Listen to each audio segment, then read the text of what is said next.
Zee Marathi, चर्चाही होणारच।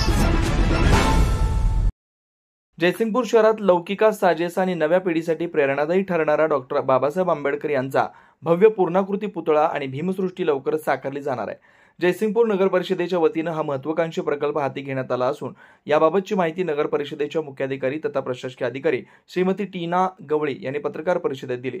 गेल्या 30 वर्षापासून शहरात डॉक्टर आंबेडकर यांचा पुतळा व्हावा ही मागणी सातत्यानं होत होती। सुरुवातीला विविध ठिकाणांच्या निवडीवरून मतभेद झाले। क्रांती चौक परिसर, बसस्थानकाजवळील जागा आणि न्यायालयाच्या जागेबाबत अनेक चर्चा व प्रयत्न करण्यात आले, मात्र संबंधित जागा न्यायालयाच्या ताब्यात असल्यानं ती उपलब्ध होऊ शकली नाही। अखेर श्रीमंत जयसिंग महाराज उद्यानाच्या उजव्या बाजूस सांगली कोल्हापूर रोडलगत व बसस्थानकासमोर असलेल्या जागेची निवड करण्यात आली। याच ठिकाणी पुतळा उभारण्याचा अंतिम निर्णय घेण्यात आलाय। त्यामुळे दीर्घकाळाची प्रतीक्षा संपणार असून शहराच्या मध्यवर्ती भागात हे स्मारक भीमसैनिकांसह सर्व नागरिकांसाठी अभिमानाचं ठरणार आहे। यावेळी शिरोळ तालुक्यातील अनेक भीमसैनिक उपस्थित होते।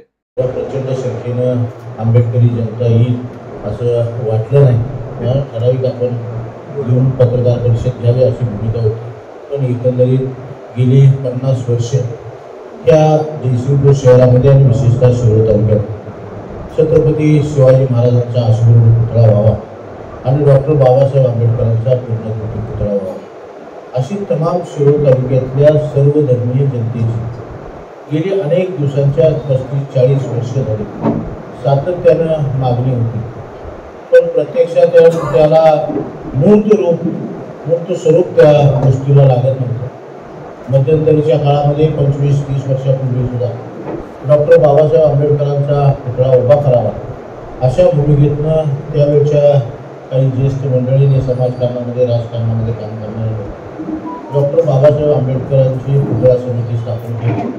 पण नंतरच्या काळामध्ये त्यामध्ये ज्या पद्धतीनं प्रगती व्हायला पाहिजे होती त्या पद्धतीनं त्या गोष्टीमध्ये प्रगती झाली नाही आणि अनेक दिवसांच्या लोकांची मागणी की दोन्ही पुतळे व्हावेत यासाठीची मागणी ही सातत्यानं तशीच प्रलंबित राहिली आणि गेल्या 5-6 वर्षामध्ये आपण त्यामध्ये सहभाग घेऊन हा पुतळे हे दोन्ही जे सर्वसामान्य पुढच्या पिढीला हे मार्गदर्शक अशा पद्धतीचे पुतळे त्या ठिकाणी उभारावेत आणि केवळ पुतळेच उभा राहता कामा नये तर त्यांच्या कार्याचा अनेक हा नव्या पिढीपर्यंत कशा पद्धतीनं सातत्यानं ह्या स्मारकाच्या माध्यमातून पुतळा फक्त न उभा करता तो स्मारक आणि त्यांचं जिवंत त्यांची कार्यपद्धती ज्या पद्धतीनं होती त्याचा आदर्श नव्या पिढीसमोर राहावा त्या दृष्टीनं करण्याचा आपण प्रयत्न केला।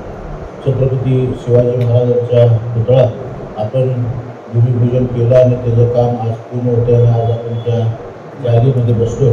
त्याचा मनस्वी आनंद एक या शिरोळ तालुक्यातला एक नागरिक म्हणून आणि ह्या समाजकारणामध्ये काम करणारा राजकारणापेक्षा सुद्धा समाजकारणामध्ये काम करणारा एक कार्यकर्ता म्हणून निश्चितपणे माझ्यासारख्याला आनंद आहे।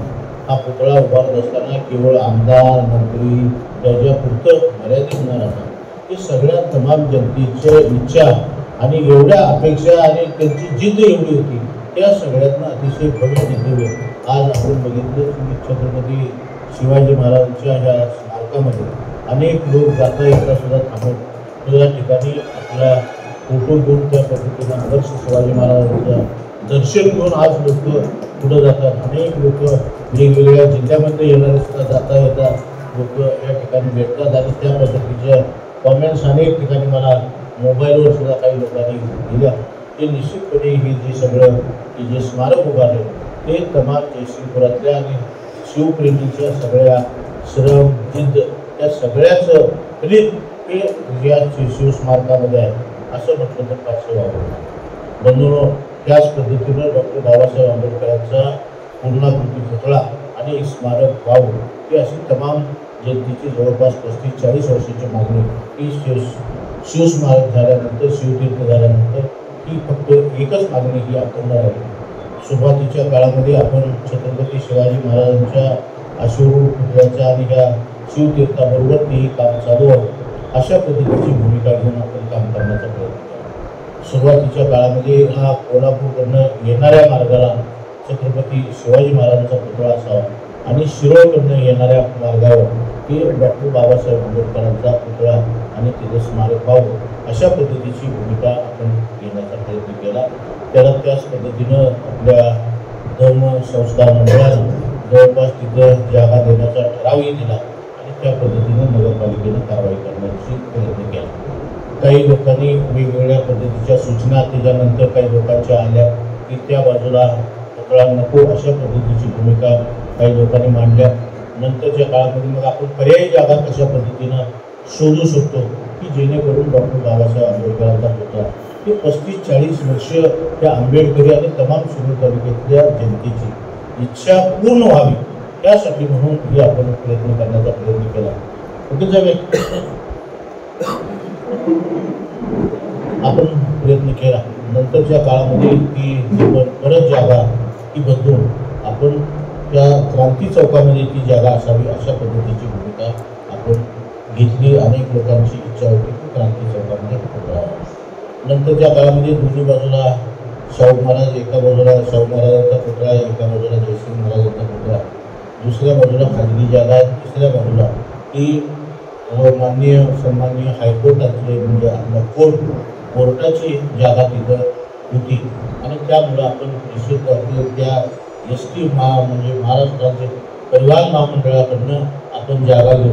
त्या सगळा एरिया तिथं स्वच्छ आणि सफाई करून आपण जवळपास तिथनं 7.5 गुंठे ही जागा आपण त्यांच्याकडनं विना मोबदला आपण परिवहन महामंडळानं सुद्धा ते आपल्याला दिली. नंतरच्या काळामध्ये काही लोकांच्या वेगवेगळ्या भावना तयार झाल्या की त्या ठिकाणी हा पुतळा असू नये त्यासाठी म्हणून सुद्धा नंतर आपण त्यामध्ये आपण मग चर्चा चालू झाली. मग कोर्टाच्या जागेमध्ये काही लोकांनी बसवावं अशा पद्धतीची भूमिका सुद्धा काही कार्यकर्त्यांची झाली. या सगळ्या परिस्थितीचा आढावा घेऊन गेली दीड वर्ष सातत्यानं आपण कोर्टाची जागा आपल्याला कशा पद्धतीनं मिळू शकते का त्यासाठी म्हणून अनेक स्तरावर आपण प्रयत्न केला.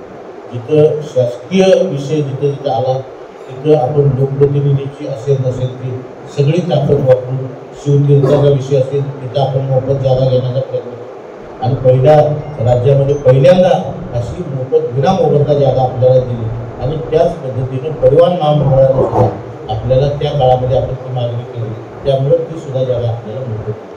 पण हे इकडची जी जागा आहे नंबर